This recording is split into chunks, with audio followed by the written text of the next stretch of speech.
Our division was created as a result of the 2021 Affordable Housing Task Force report that recommended that Metro have an Office of Housing outside of a mayor's office. So our office has been started within the planning department. For our division, we have a bold vision of every Nashvilleian has housing security. And that means that we're looking at housing beyond sticks and bricks construction. The mission of our division is using community engagement and reliable data to align systems and resources that result in resident-centric and neighborhood-appropriate housing solutions, and to also address longstanding housing inequities. We operate in a very politically charged environment where our housing needs far outpace our resources and capacity, as well as sometimes realistic timeframes. We have several guiding principles that drive our work. These are addressing housing inequities, pursuing innovative and creative solutions to housing, making sure that our programs and initiatives connect people to each other and to resources as well as opportunities.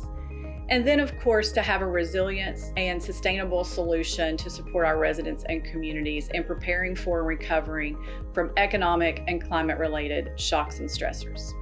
All of our driving forces are the result of the Affordable Housing Task Force report. So what are we focused on? First, I'm going to just start with what is affordable. That's a term we hear tossed around a lot. There are actually state definitions and federal definitions. So as you can see, affordable housing defined by the state means that we have housing that is affordable to households at an income of 60% of the area median income, and they're paying no more than 30% of their income on housing. Workforce housing similarly restricts housing costs to 30% or less of a household's income to people earning between 60 and 120% of the AMI. And I'm going to talk about that in just a minute. Then we have the federal definition, which is a little bit more broad. And that really is affordable housing is housing where any occupant, regardless of their income, is paying no more than 30% of their income for housing costs. And this includes utilities. We often use the term cost burden in our industry, and that means that someone who's paying more than 30% of their income on housing, and this is their rent, mortgage, utilities, or other fees, are considered cost burden. Anyone paying more than 50% is actually extremely cost burden. So who needs affordable housing? This is a question that we're often asked. So I wanted to walk you through this table. Earlier I mentioned area median income. Area median income is a factor created by the U.S. Department of Housing and Urban Development. And for Nashville, it's based on 10 counties in our area, including Williamson County, that has a very high income for their county. So what we've created for you is looking at the area median income scale by household size. So you can just take a moment and look over where your income may be or your household, including a spouse, a partner, roommates, even adult children, and see where you land on the income scale. Then at the bottom of this first table, you'll see in blue MHI, and that is the median household income. That's just for Davidson County. And that number means that exactly 1/2 of our households are above these numbers and 1/2 are below. You can see that our household income for Davidson County is much less than our area median income. And that's where we focus in on our programs and initiatives to get at housing for persons who are in these median household income numbers that are much lower than what's in our region. Moving to the next table, I've actually created a one-person household example. So on the first row where we have anyone working full-time at 40 hours a week, earning minimum wage, is at 30% of our area median income. This means that 30% of their gross income for housing is only $525. We have really no places in Davidson County that are affordable to anyone with that income level. Moving over to the far side of the slide, in our city, almost half of the people renting are cost burden, meaning they're paying more than 30% of their income on rent. And then 23% of owners are cost burden. And then within our county, half of our households are actually at 71% of our area median income. Our incomes in Nashville are not tracking within our region. So affordable housing doesn't always mean equitable housing. So we bring an intentional equity lens to our work because there are still discriminatory practices that keep people with protected characteristics like race, ethnicity, disability from accessing housing. So we want to point out that even though we're creating affordable housing, we also must be intentional about it being equitable. So what are we doing? How are we addressing Nashville's housing needs? We're using the 2021 Affordable Housing Task Force report as our guiding post. We're also laying the groundwork for a comprehensive housing strategy. So how are we approaching housing security? We're looking at it through 4 angles: building new, preserving existing, increasing access, and promoting stability. And you can see on this slide the number of ways in which we're looking to address housing security. Next, I want to talk about some limitations, because there are some things that we cannot do when we're addressing housing. The first one is we cannot require any developer to include housing as part of a private development. This means it has no money, no property, or anything from Metro government. We also can't require affordability as part of a zoning application. The other thing we cannot do is intervene between a private sale between a private owner and a private buyer. We cannot control rent. This is prohibited by state law unless we do have some kind of Metro resource or subsidy. And likewise, we cannot dictate tenant rights. There's a specific state law between landlords and tenants, and Metro cannot add on to any of those rights or prohibitions. For primary functions, we're looking at tackling our affordable housing through several different angles: strategic initiatives, data and policy, resident resources, and developer tools. Communication and outreach is critical. We're working on establishing a website, issuing our first newsletter, which we'll work on doing quarterly, ongoing community engagement and stakeholder engagement. That just doesn't mean that we're convening meetings, but we're also just attending meetings, being an audience member, just hearing the conversations about affordable housing needs, and then convening or being part of developer forums. I get lots of questions about how we're using Metro land to further affordable housing. So I'm going to talk about 2 different types of property that Metro government owns. The first are tax delinquent properties. These are the only properties that I, as the Affordable Housing Director, have any authority to review to utilize for housing. So if the Public Property Division sends me a list of properties, I will review them, or my team will review them to determine whether or not these are buildable. If they are, we make them available through the Barnes Housing Trust Fund. And if not, the Division of Public Property surpluses these for sale. Any funds recovered through the sale of property actually come into the Barnes Housing Trust Fund. Through this process, we've awarded over 100 properties to date.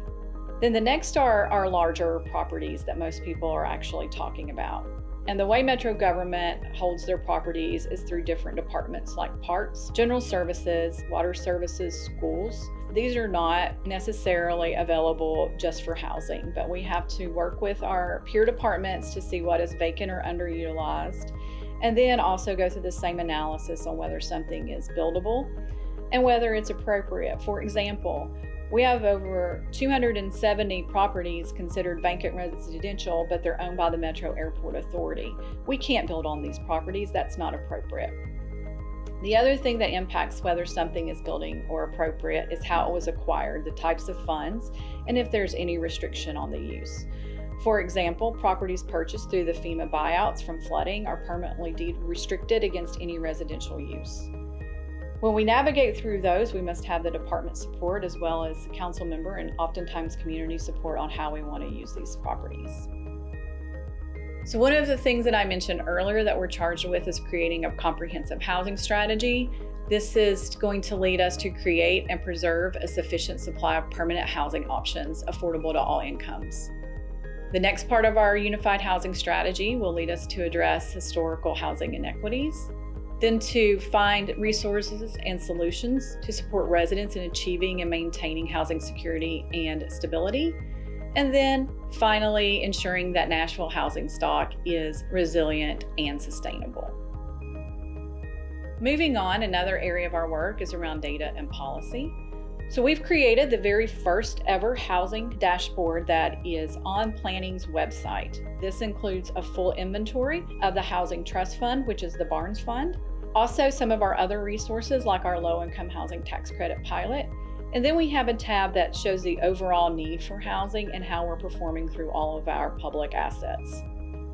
The other accomplishments that we've achieved so far with data management is the convening of a housing security roundtable. Challenge that we have are still identifying the correct metrics, whether that's the number of units created, cost burden reduced. We want to make sure that we're hitting on the right metrics to ensure that all Nashvillians do have that housing security. Having timely, consistent, and accessible data. Oftentimes we have to use census data or other data that has a time lag. And then interagency cooperation, making sure that we're getting data from other public agencies that are in this housing space so that we can measure our progress comprehensively. So with those challenges, there are opportunities, which is a real comprehensive, unduplicated inventory, which we now have in our dashboard, better data resources, and we've just done a dashboard overhaul, which was published on November 1st of 2023. So I mentioned a housing security roundtable. This is a convening led by our team as well as folks from the Office of Metro Social Services to bring together various Metro departments on looking at the impacts of housing security in our community, learn about new research and data tools that can be used to inform programs and policies, and increase that collaboration we need across agencies dedicated to advancing social and economic well-being of Nashville partners. And on this slide, you can see all of the different Metro offices and departments that are part of our housing security roundtable. The other thing that we're working on are housing fact sheets. The primary purpose is to address those questions and concerns that many community members have around affordable housing. For example, what do we mean by affordable housing, cost burden, some of the things I've already discussed. Other things we're working on is the impact of affordable housing on property values, public safety. We want to empower everyone with the right information to have in conversations around affordable housing. Moving on to our work with resident resources. Our housing division is not a direct service provider. However, we are working to connect residents to resources. What you see on your slide is what we're building for our website to connect people to locating housing resources to pay utilities or rent when they need assistance, making home repairs. However, these links will direct you to a Metro office or agency or public agency to provide these resources and take those applications. Again, we're not the direct provider of those resources. So in addition to providing that clearinghouse residents to resources, we're responding directly to constituent inquiries as well as working on a displacement coordination response. This is helping to create some service infrastructure when redevelopment or natural disasters cause displacement. But our largest area of focus is around developer tools. So on this slide is a list of developer tools at a glance. If you're interested in creating or preserving affordable housing, what's available for you to utilize or apply for, depending on whether it's rental, new construction, rehabilitation, home ownership focused. And then once you see a resource or a developer sees a resource that they might be interested in, they will have the ability to follow up and get more information. So just a quick overview of some of our key developer tools is our local housing trust fund. We're now at a portfolio of over $120 million. Through our housing trust fund, which is the Barnes Fund, we make competitive grants available to nonprofits. A housing trust fund commission oversees the operations, but our team staffs it. This trust fund is funded annually through our operating budget, although we do get some funding through the sale of tax delinquent properties or through a percentage of our short-term rental revenue. The other program that we've recently launched is Connecting Housing to Infrastructure program. Oftentimes, affordable housing developers are asked to do enhanced infrastructure, like create a pedestrian connection that is off-site from the development or a bus station, and they aren't able to afford this as part of their funding. So we make some funding available to partner with them on making these capital improvements. Then finally, the other program that's on your slide is the Mixed Income Payment in Lieu of Tax program, which is a pilot.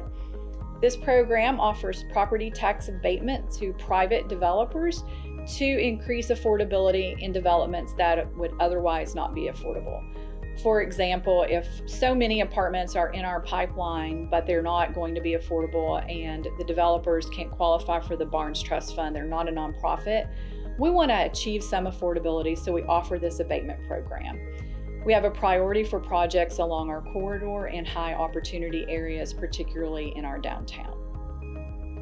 Thanks to Metro Council, we were able to utilize about $25 million or more for affordable housing programs. You can see on this slide the number of ways that we're looking to make that available regarding equitable home ownership, doing our first ever collective or cooperative housing, and doing several different activities to support older adults and aging in place.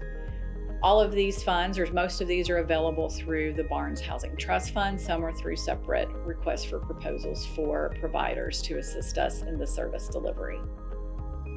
Coming soon, we have the Nashville Catalyst Fund. Again, this is also funded with American Rescue Plan funds, where we're utilizing $20 million to open a new fund, partnering with the Community Foundation and Forsyth Street Advisors to leverage at least another $30 million to provide nimble access to capital for nonprofit and for-profit developers to preserve existing or create new affordable housing.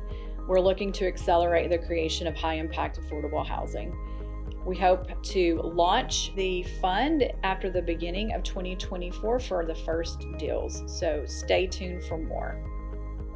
And then finally, with our developer tools, we have applied for our first ever HUD grant. This is Pro Housing, Pathways to Removing Obstacles to Housing. We just submitted this grant application looking to fund different activities with $10 million, the maximum that we're allowed to request. And this is to develop a guide for updating zoning and land use to encourage missing middle housing, creating an affordable housing accelerator program to expand the opportunity to enter the development space for minority and small developers, developing a guide to facilitate the creation of affordable housing on land owned by faith-based institutions, which are some of the largest property holders in the county, and then create permanent supportive housing or deeply affordable housing with funding dedicated through the Pro Housing Grant. We are hoping that we are successful, and HUD will make those announcements in early 2024. We are always available to answer any questions that you have. So thank you for tuning in and for your time and watching and learning about the Metro Housing Division.